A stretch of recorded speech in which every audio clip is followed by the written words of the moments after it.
Active shooter situations are defined as those where an individual or individuals are actively engaged in killing or attempting to kill people in a confined and populated area. Unfortunately, houses of worship are not immune from this. More lives can be saved if first responders and those working and visiting a house of worship are better able to discern and react swiftly to these threats. Today, we'll look at how to prepare the faith-based community for an active shooter event. We will discuss the history and definition of active shooters, what to expect when law enforcement responds, how to prepare your congregation for an active shooter incident, and how to respond if you find yourself in such an event.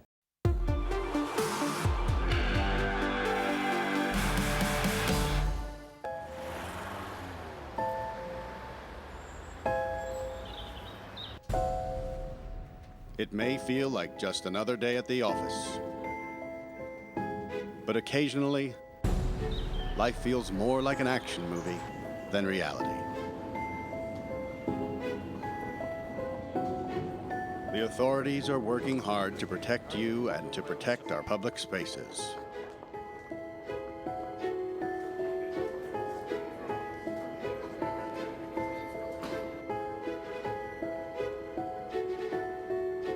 But sometimes bad people do bad things.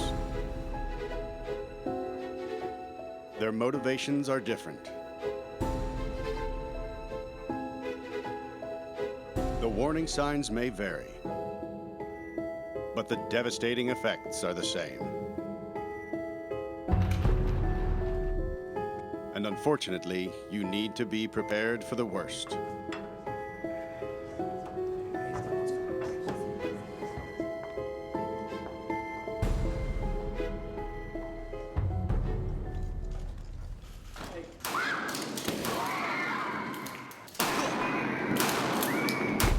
If you were ever to find yourself in the middle of an active shooter event, your survival may depend on whether or not you have a plan. The plan doesn't have to be complicated. There are 3 things you could do that make a difference: run, hide, fight. First and foremost, if you can get out, do. Always try and escape or evacuate, even when others insist on staying.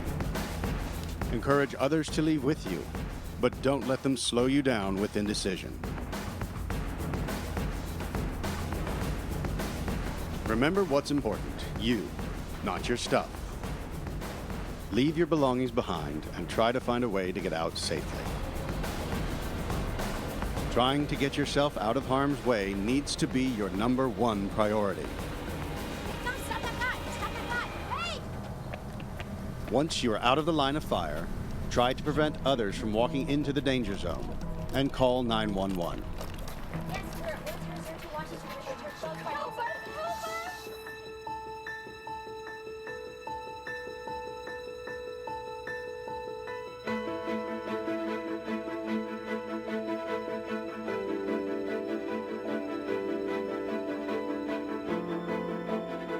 If you can't get out safely, you need to find a place to hide.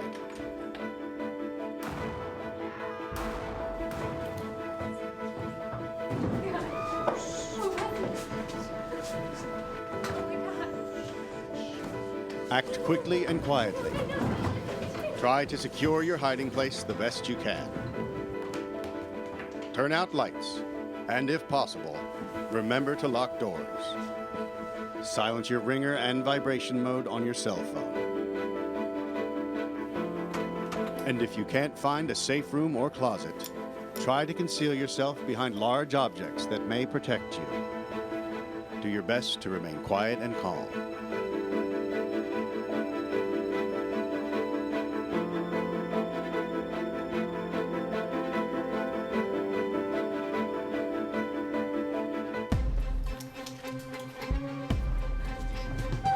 As a last resort, if your life is at risk, whether you are alone or working together as a group, fight. Act with aggression. Improvise weapons. Disarm him. And commit to taking the shooter down, no matter what.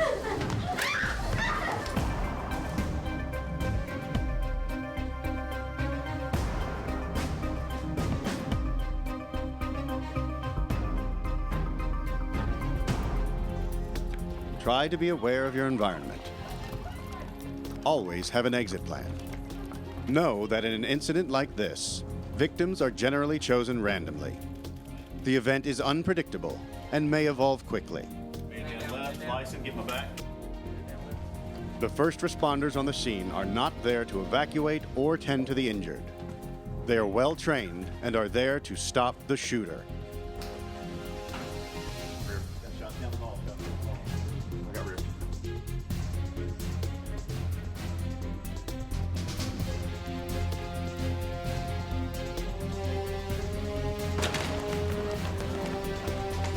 Your actions can make a difference for your safety and survival.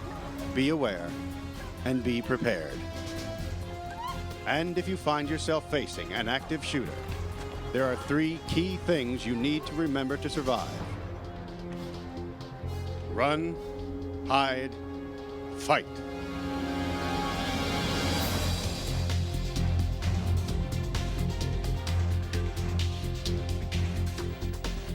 Hello, and thank you for tuning into our program, Active Shooter, Preparing the Faith-Based Community. I'm Jeff Patterson.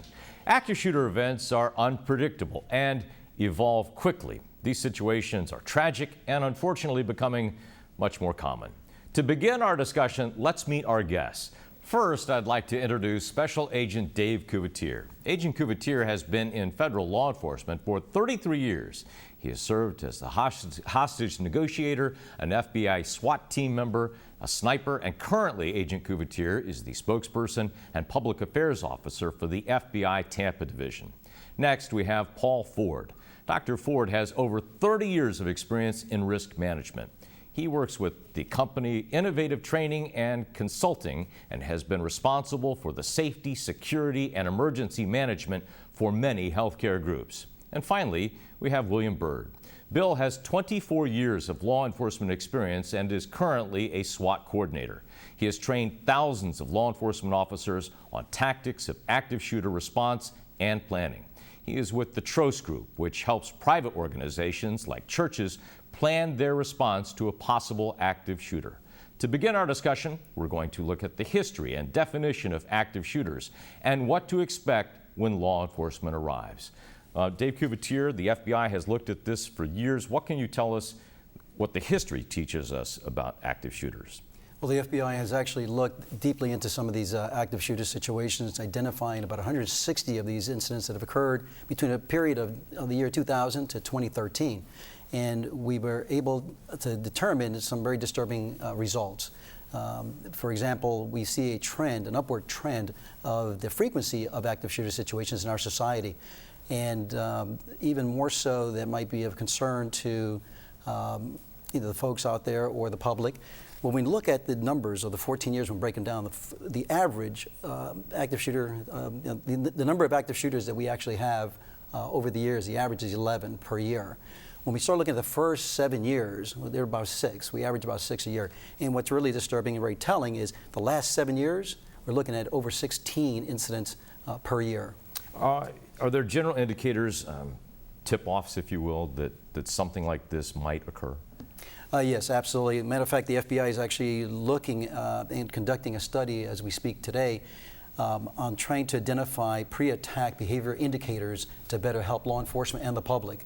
But for now, we're recommending that people actually take a look at some of the indicators that we've used historically with other crimes or situations that could result into crimes.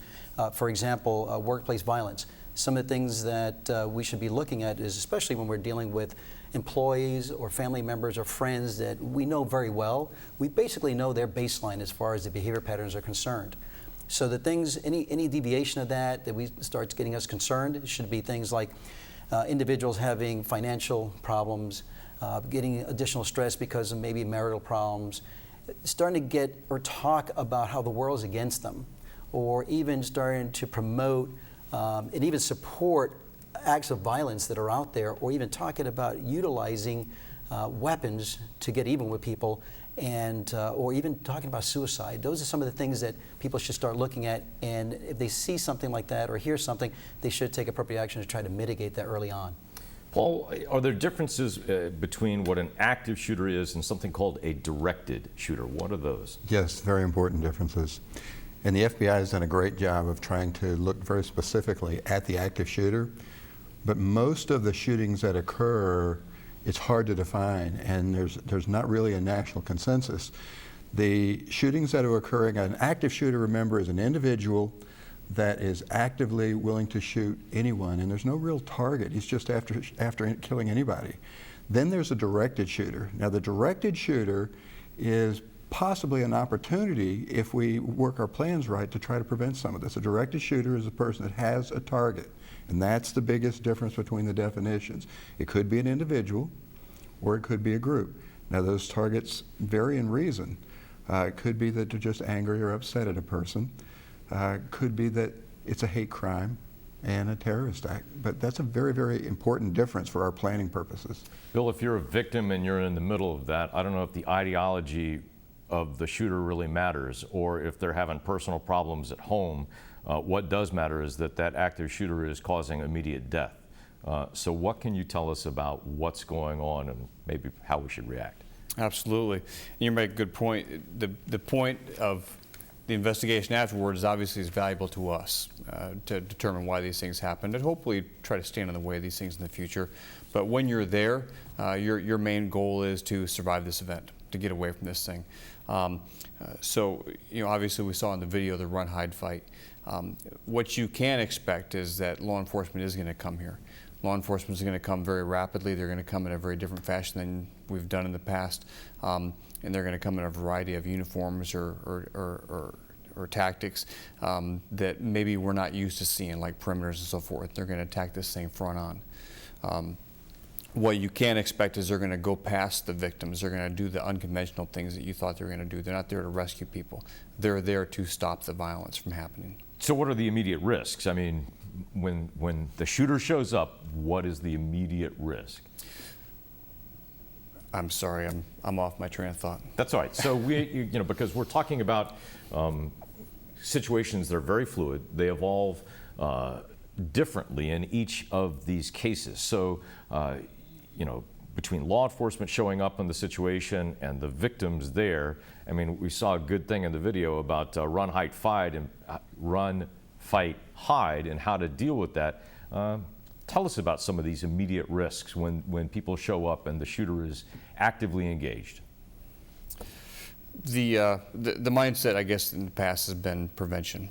There's some sort of a place where we might be able to stand in the way of this thing. If we do enough teaching, if we do enough training, if we have enough policies in place, maybe we can keep this from happening at our church, at our school, at our facility.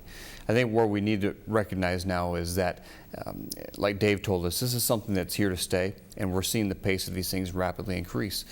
We have to accept the fact that we can't prevent these things. That prevention is a fallacy. What we need to do is we need to prepare for these things by having some training in place, by doing our drills, by having a policy in place and have a plan, mentally accepting the fact that this may happen to us and we should be ready for it. It's no different than having a fire drill plan. And fighting may not involve, somebody with a concealed carry permit pulling out a firearm. As we saw in the video, fighting may involve using what's available. Tell us about that. Absolutely. Obviously, it's going to be up to the own individual skills, your personal skills. But if you're, like the federal government tells us, at a point where you just simply cannot get away and you cannot hide, there is no opportunity, then you need to do something to take your own security, your own safety in your own hands. That might be taking a desk, a desk chair, a keyboard, anything you can to put something between you and the problem. Maybe throwing something at them to give some distraction and then trying to get away. Certainly a running, screaming target is going to be a lot harder to hit than a cowering target in a corner. So Dave, what does the FBI studies show us or tell us about what an active or who an active shooter is? Oh, right now, what we don't have, the biggest thing we've got right now, based on the study that was focused just on the events, is it tells us that it's primarily male, and it's going to be a single shooter for the most part. In the 160 cases that we looked at, there were only 2 incidents where there were more than 1 shooter. So for now, we're looking at that study in particular, that's very telling for us. When we're talking about a specific active shooter event, not involved with any other crimes or any other situations that are connected to it. It's just someone starts opening up, like we saw in the video. Somebody walks into a business, start shooting indiscriminately, randomly, and immediately, and just trying to kill as many people as they can before they're stopped. So, Paul, what are common denominators that you've seen in these workplace shootings? What defines them? You've got very different types of shooters that actually occur. There's pretty much little groups that you can put this in to predict it. You've got the group that's disgruntled and angry and got a grudge against somebody. And in healthcare, that may be the person that's angry at the doctor or the nurse and coming after them. Then you've got the people that actually want to commit suicide. It's amazing how some of these shooters want the police to shoot them, and they're willing to start shooting people so they'll get themselves shot.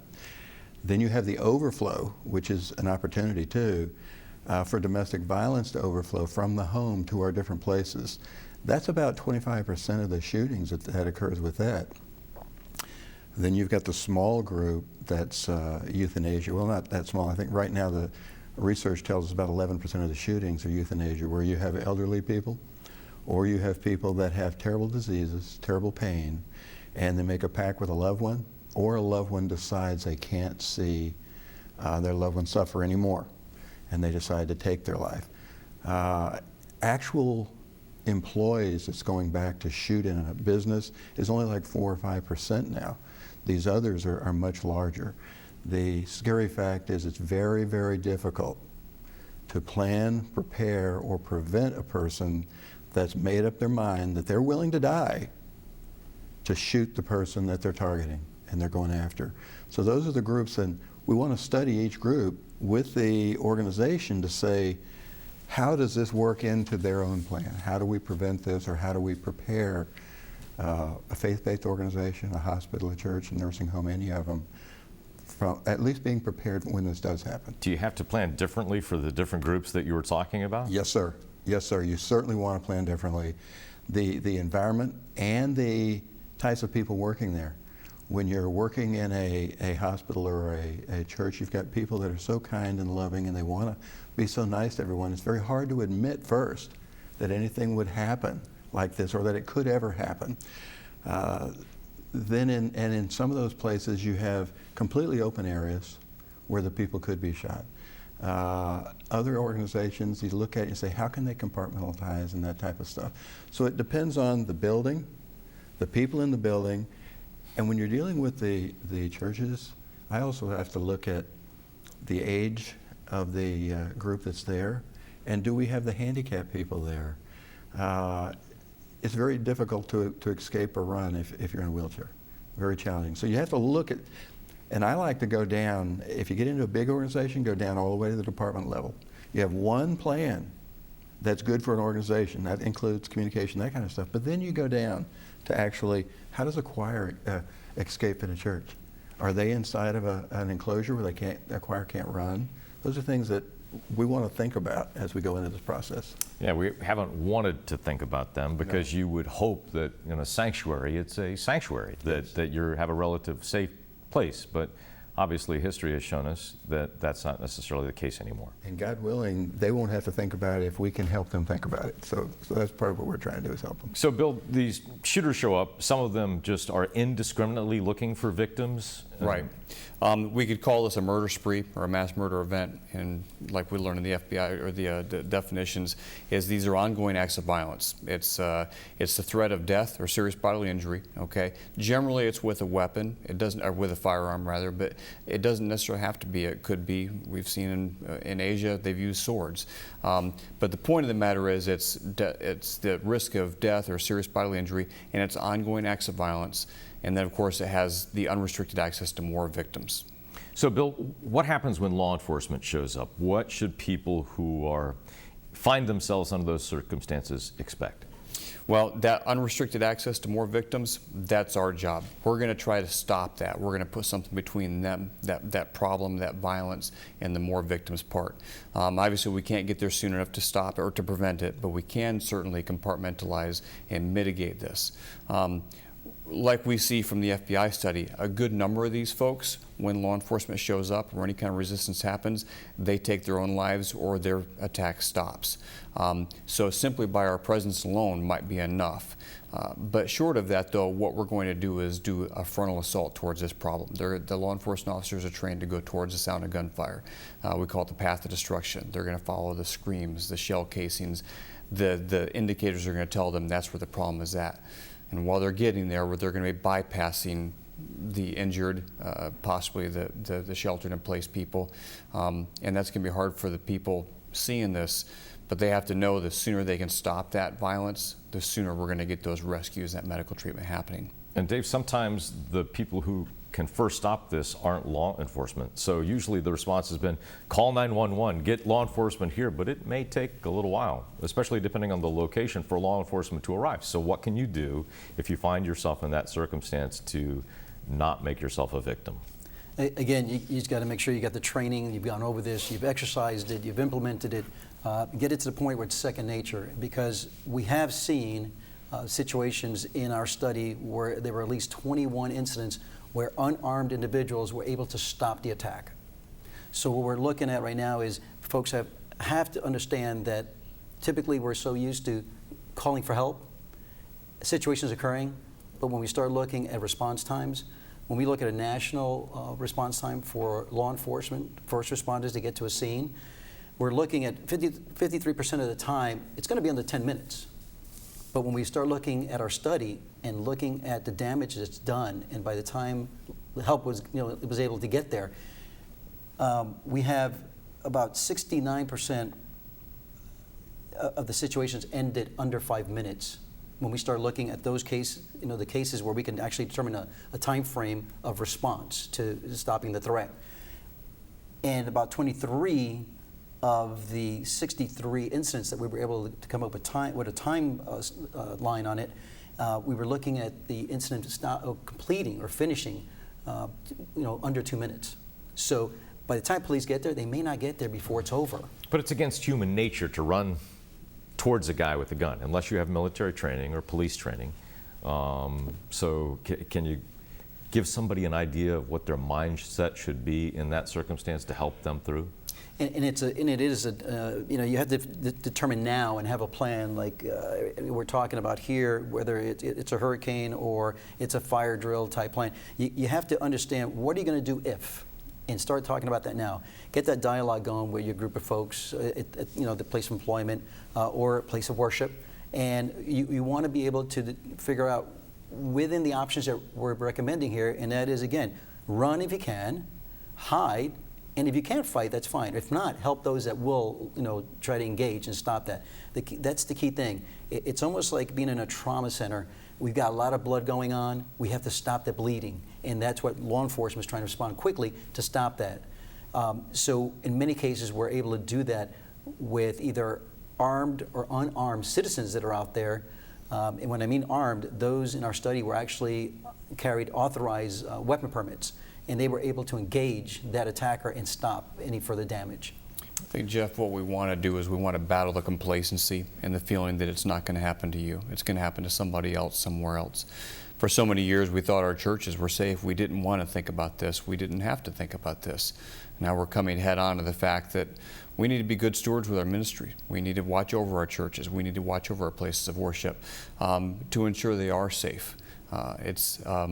As we've seen with the trends, it's a fact of life nowadays. The churches traditionally have been open and inviting places, so you don't know who's going to come in on any given Sunday. Right. Well, you're right. You want that place to be a warm, welcoming, loving place. You don't want in front of your church to look like a TSA checkpoint, okay? But we're going to talk later on about some steps we can do to get that planning process going. All right, because active shooter situations often are over quickly, before law enforcement arrives on the scene, individuals must be prepared both mentally and physically to deal with an active shooter situation. Let's take a look at one way a house of worship could respond to an active shooter.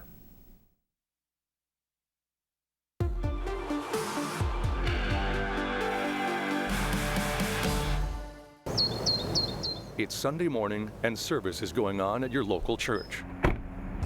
A man overdressed for the weather gets out of his car.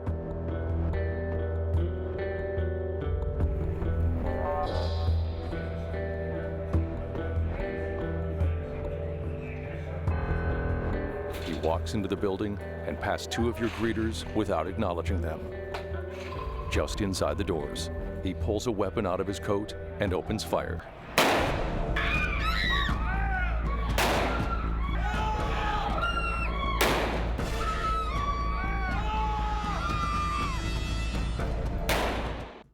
What would your ministry staff and volunteers do? Is your staff and safety team trained to look for danger signs? Does your church have the ability to communicate with all members immediately? Could the ushers alert the entire safety team with a single communication? How quickly can law enforcement get to your facility? Does your safety team have established standard operating procedures for dealing with this type of threat? Does your church have a plan for directing the reaction of the congregation in an active shooter scenario? Do church members know when to shelter in place, when to evacuate? And do they know how to do so safely? Are you able to lock down other areas of the building away from the shooter, especially the nursery and children's ministry areas? Is your safety team trained to perform the lockdown immediately after the threat is identified? Have you worked with local law enforcement so they are aware of the layout of your facilities and campus? One way to respond to an active shooter. In this scenario, the church has a trained safety team in place. One of the ushers immediately alerts the entire team using a handheld radio. He also calls local law enforcement using his cell phone. Get down, get down, get down. Safety team members inside the sanctuary move quickly to instruct the congregation to get down on the floor. Kid zone, make sure that you get shelter in place, please. Other team members communicate with the children's areas and evacuate as possible. For areas in which it would be too dangerous to evacuate, staff and children turn out lights, lock doors, and shelter in place.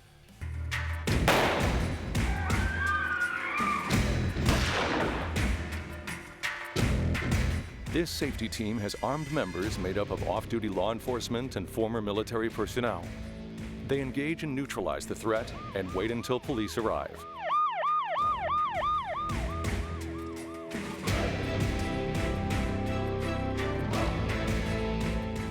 Put the gun down! Drop it!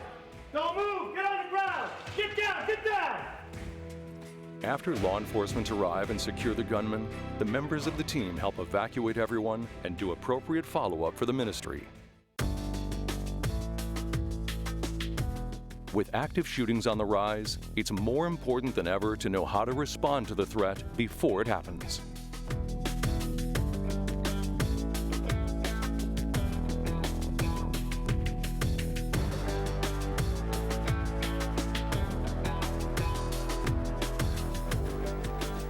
Even though the number of active shooter events has been increasing, your odds of being involved in one are still very slim. But just like fire drills and earthquake preparedness, making a plan in advance can make all the difference. In our first segment, we looked at the history and definition of active shooters. What are some of the indicators of potential violence and what to expect when law enforcement arrives? In our next segment, we'll discuss how to design a plan of action, what the plan needs to contain, and the steps in the planning process. Bill, let's talk about this plan because buildings are unique, congregations are unique. What are the things that set houses of worship apart? Well, unlike your workplace or your school, the sanctuary, the typical church, isn't really set up to do drills. You can't do a lockdown drill during your morning worship service. In addition to that, you have a transient congregation sometimes. You don't have the same people at that facility every single day like you would again in the workplace or the school. So you're faced with a difficult task. You can't really train those people. What you can do as that faith place or the place of worship is you can train some core people, like we saw in the video, some primary stakeholders, either your safety committee, your ushers, your deacons or elders, to know exactly what to do and then to move the rest of the people around as need be. So that plan should include preparing for an active shooting incident and preventing or mitigating what happens when they arrive. Right, that's where these two things come back together again. We're going to use the same model we'd use anyplace else in the planning process, and that goes through prepare, mitigate, respond, and recover. It's a 4-phase process. It's interesting we have to add the recovery process as part of the planning in, But interestingly enough, people forget about that. That's actually part of this process is how do you get your place of worship, your church or your workplace, back into doing the business you're supposed to be doing. Paul, can you talk to us about what the difference is between a hard and a soft target? Yes. The perpetrator has a purpose and a reason for coming after people. They either want to kill everybody or they want to go after a small group or a certain person. Because we know that's their motivation, they can plan where and when they want to do this. And because normally they do plan this, we can say, what can we do to make it such that they don't want to do it in our location? So you look at your building, you look at what's going on, and several things can actually be done to move the event somewhere else, which we don't want to happen, but you don't want to have it with you. Things like many of the churches now have police officers that also take care of their traffic. Just police presence can deter a person from coming on their property. So that's a good thing. They talked about safety teams. If you have a security group and a safety team, do you have someone that looks like a police officer that might deter the person, have them go somewhere else? Then there's things you can do with your building. Within the building itself, do you have an area where when it happens you can send out a notification to everybody? Is there a panic button or emergency call signals that immediately somebody can push so they know how to get out? Do you have the ability to lock down the facility? Maybe not the whole facility, but any place that you can lock down to prevent that person from running through certainly helps you as far as limiting the damage. Then there's things like where your receptionists or the people are. Do you have glass that makes it very difficult to shoot through? Do you have desks that will absorb a bullet? Those are fairly simple, that a person could hide behind the desk. What about a safe room? We talked about areas where when a person comes in, if you're going to run, is there a specific place that you know to run to or you can take people to? Lock them inside with a telephone so they know they're safe. That always helps. Solid core doors. Some of the places I've visited have got doors that are simple enough that a person could kick them open. A good solid door is a really safe barrier and protection to help people. Compartmentalization, anytime you get a chance to compartmentalize an area, that's always good. I like panic buttons. Now all of this stuff starts though with a risk assessment of the facility and what you can do. If it's going to happen, let's don't have it happen where we are. It really involves taking a look at your place of worship with a different set of eyes, whether it's a one-room congregation or a large campus.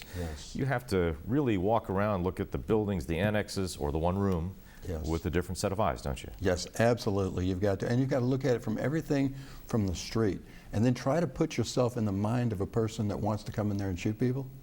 Say, how open an area, how easy would it be for me to do this? And then take the other side and say, I'm the person that just comes to church.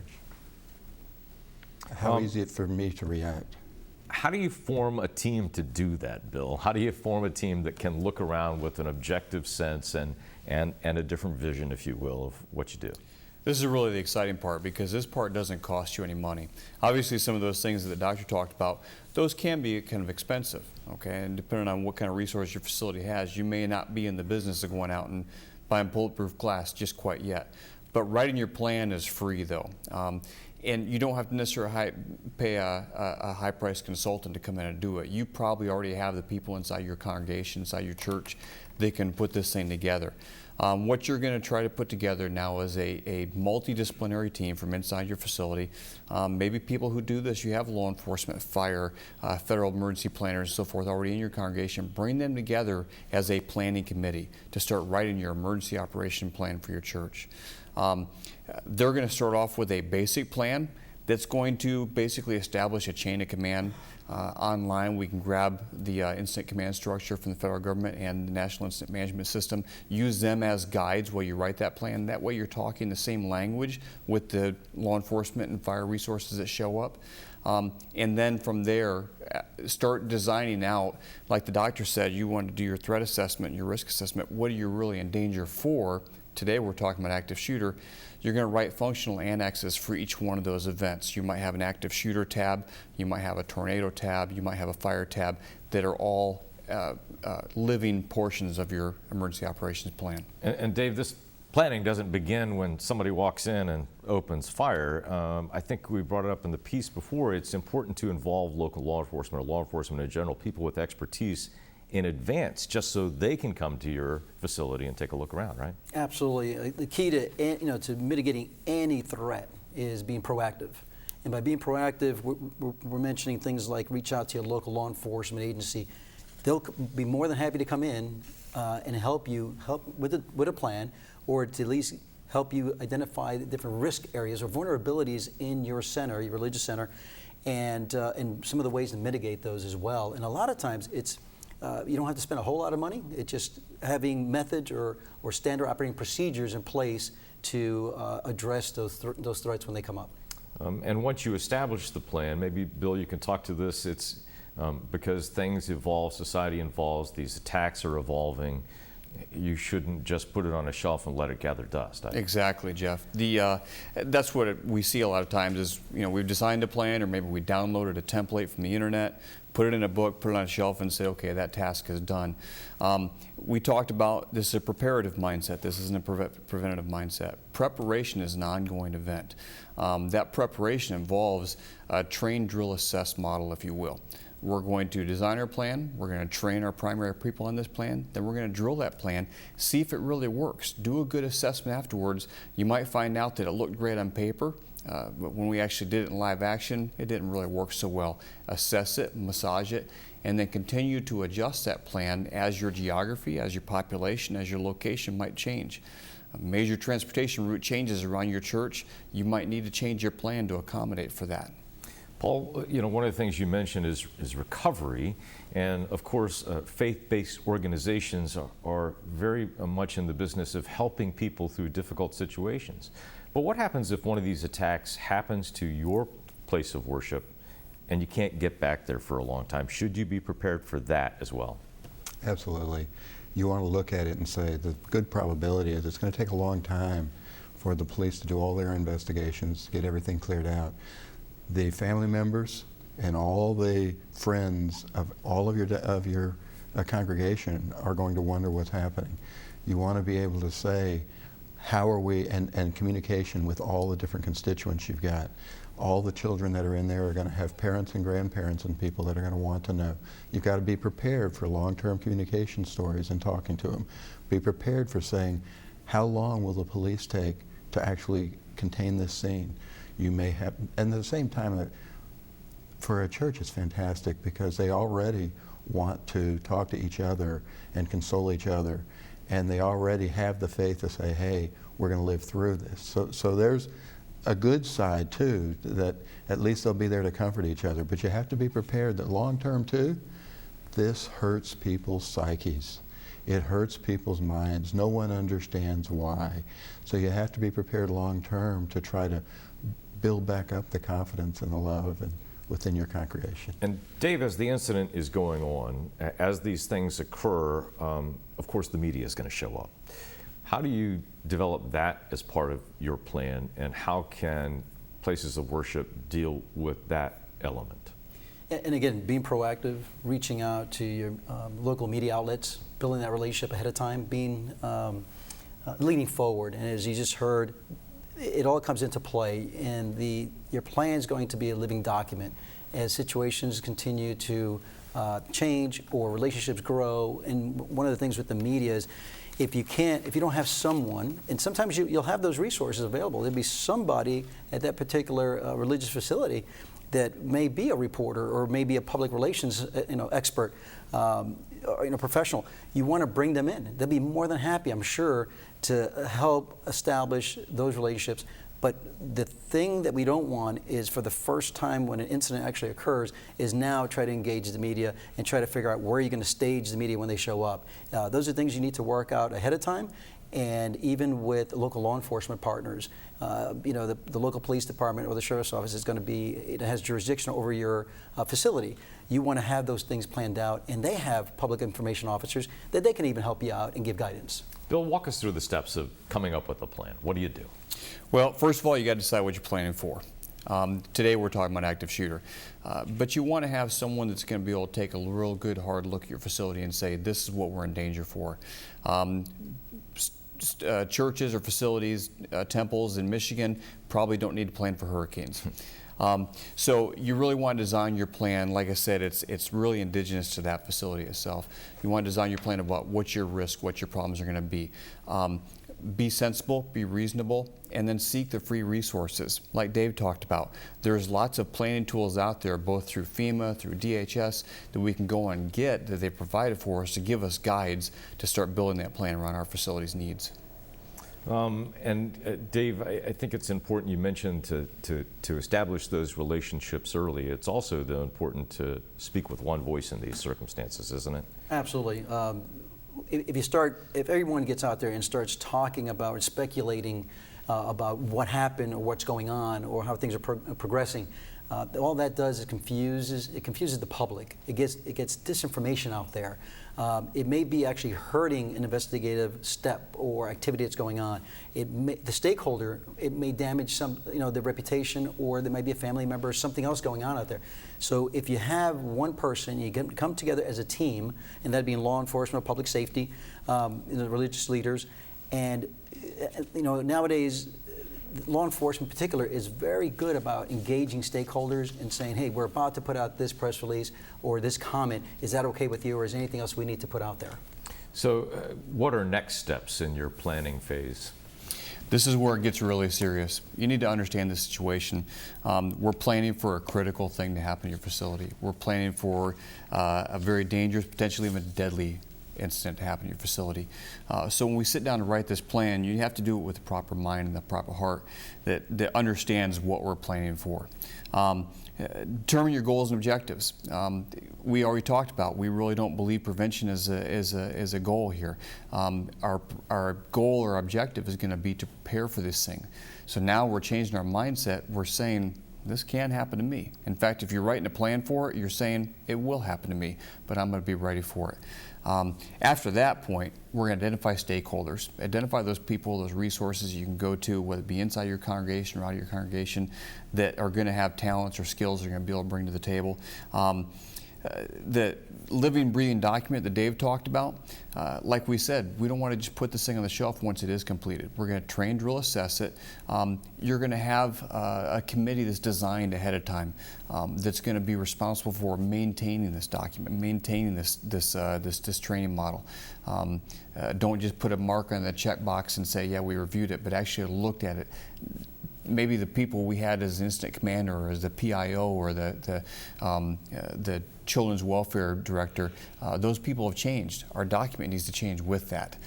When the emergency happens, like the doctor said, shouldn't be the first time we looked at this plan and blowing the dust off it. So Dave, how do you implement these plans or exercise and make sure that it's not just a document sitting on a table, that people actively are involved in implementing it?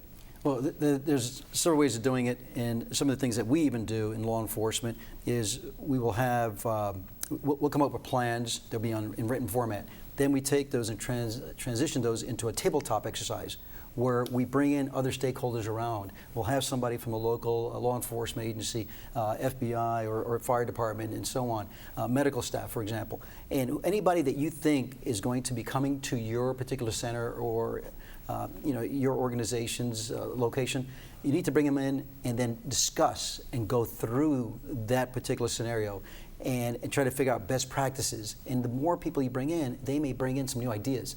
And then the other thing that where you really bring it home to everybody is you have a field training exercise. And that is, you actually participate. You have role players playing a bad guy. And you have everybody else actually attending a service, for example, and something breaks bad. And then does everybody do what they're supposed to do? They're gonna have certain responsibilities, and you have lanes. And if everybody works as a team, you'll be able to mitigate the situation and potentially stop it and save lives. And so if it happens, you can fall back on your memory of that training, and then it just becomes more natural in the hopefully unlikely event that occurs. Absolutely. Paul, tell us about what you do then to review and update these plans to make sure that they're a living effort, if you will. Absolutely. It's amazing how many plans will get written and then things will change and they're no longer functional. What you really want to do is make this a thing that every year you look at, and look at it formally. This can't be just something that's simply done. Look at it formally. Look at the media reports. Our society is changing. as our society changes, are there things that we have to think about as far as weapons being allowed in churches like schools and things like that anymore? Then look at your local police department. Has it changed? And has it changed its responses? So annually you want to look at the media, you want to look at what's happening, then you want to talk to your police departments and see what's happening with them. And then you want to take the plan to the group that you're working with, whether it's your safety team or your ushers, and you want to say, do we still have the people we had? A lot of times there's turnover and changes every year. Let's do retraining and make sure those people are up to date. Then, and I'm real strong on exercises, I really believe you can tell people things, now listen. But until they actually do something, they don't really learn. So do an exercise with your ushers, do an exercise with the people. And bring local law enforcement into that Yes, process. yes. And then take a hot wash. Let those people tell you what I did good, what I did bad, and modify that plan. It's also, by doing an exercise, fun for the people doing it, so it'll keep them involved and keep things alive. So try to look at this as not an exercise in paranoia. Absolutely. We don't want to scare people because they'll just freeze. There's a fine line between paranoid and caution. I'm glad you bring that up, Yes. because that's certainly not where this panel wants anybody to go to, is that side of paranoia. Like we said very early on in the presentation, the chances are low, okay, but we want to still be good stewards of our ministry and be responsible and say, well, even though it's a low chance, we're still going to prepare for it. What we probably should remind ourselves here is even that maybe the emergency we're planning for is not ours. Maybe it's our communities, someone around us, and other churches. Having a business continuity plan in place for your church, like where are you going to be able to hold services while your church is not usable?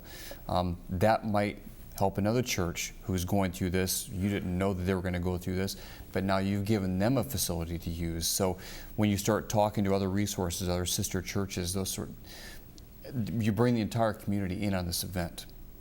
The more you talk about it, the more you become familiar with it, the more it falls into place if it happens, right? It's stress inoculation. Little small doses of it. When it actually does happen, we're going to be better suited to handle it. Becomes second nature.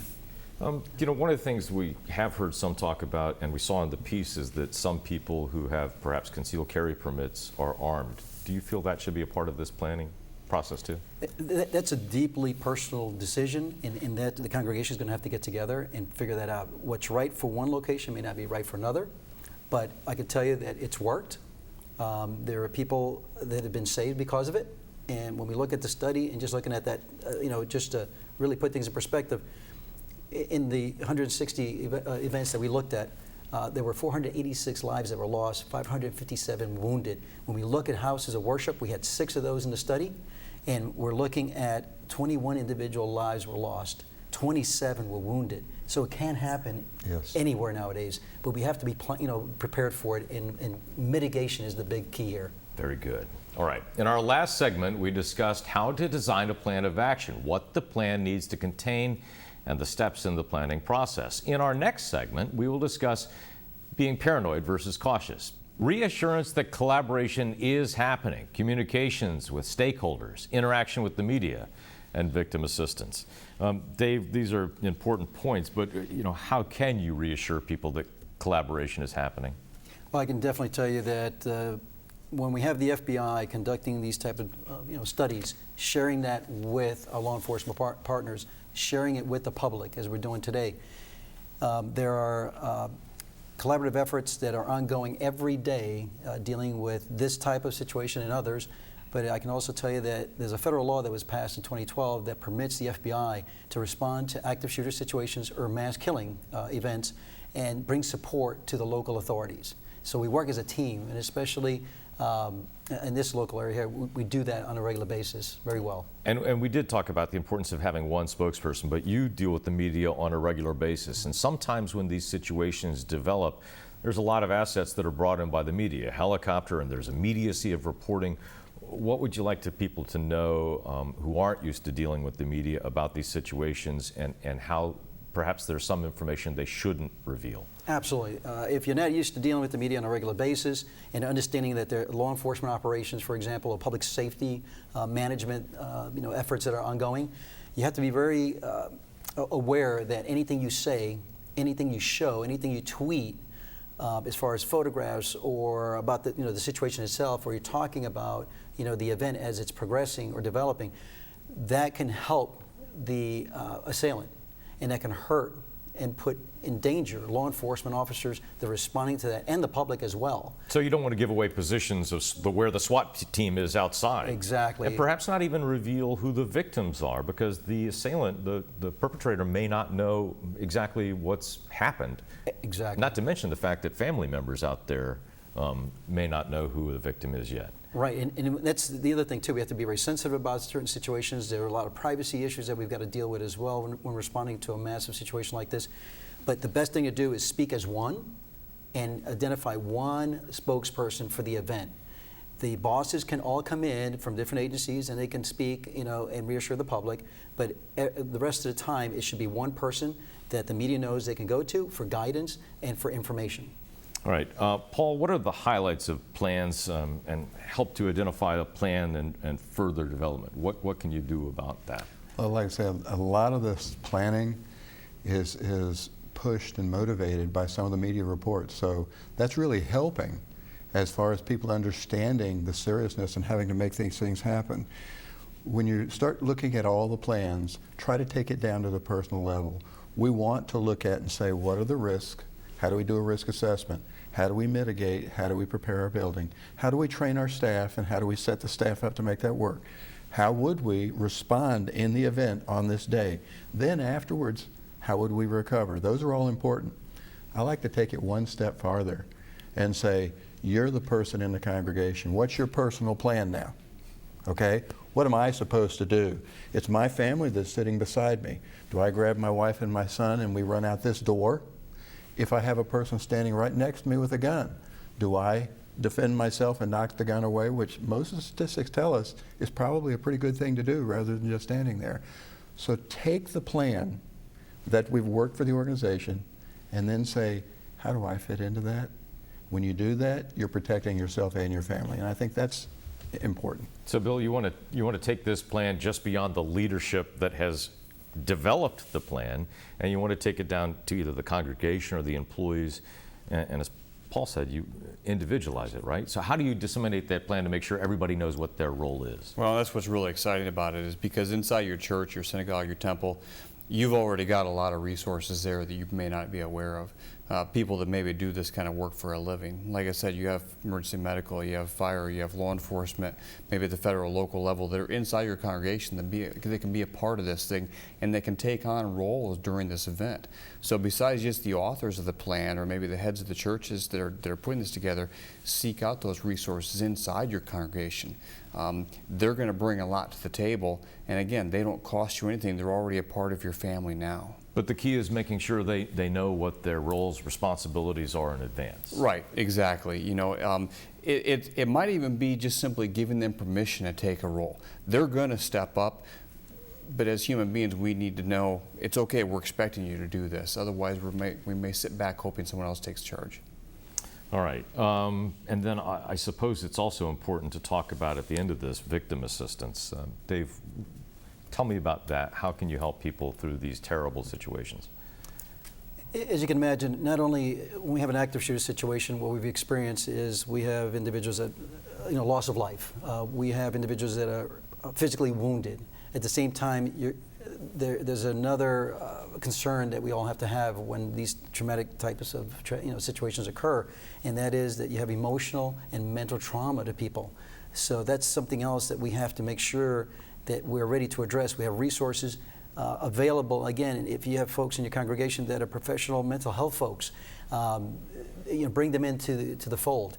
And one of the biggest thing is, especially nowadays, and the FBI and law enforcement in general has gotten really, really good at this, and that is now we have victim assistance specialists that it's an actual component of any response team from law enforcement, and we combine our resources. One particular local department might have so many victim assistance specialists. The FBI will bring in theirs from all over the nation to help with that tragedy. But we have several things that we have to address, and not just look at the response to a situation. It's going to be protracted, and we got to deal with that long term as well. All right, let's get some final thoughts from each of you because you're experts in this. Bill, After we've talked about this today, what are your thoughts? I think the big takeaway is this, is let's not lose sight of what our primary job is in the ministry. Our primary job is to provide that church, that temple, that synagogue, a place of worship. It's supposed to be a loving and caring place. But as a caveat to that, be a good steward with that ministry. Make sure we protect it. Make sure we keep it stood up so that it can continue to thrive on afterwards. And remember this, like I said earlier, the emergency you're planning for might not necessarily be your emergency. It might be a community emergency surrounding you. And now, who better suited than that church or that temple to respond and help out with that problem? Very good. Paul? I'd like to remind everybody to just do it. Make sure you actually have a plan. I go into so many places when I'm speaking in large groups, 75% of the people will tell me they've thought about it, but they really don't have a plan. Do it. Have a plan. Exercise that plan. You will be amazed at what you'll learn when you exercise that plan. And then lastly, make it personal. Let the people know if they come in, that gun might be pointed at you. What are you going to do? If you do that, you're protecting yourselves and the others. Dave? The biggest thing that I'd like for everybody to take away from today is be proactive, be vested, as you hear today, my counterparts talking about it.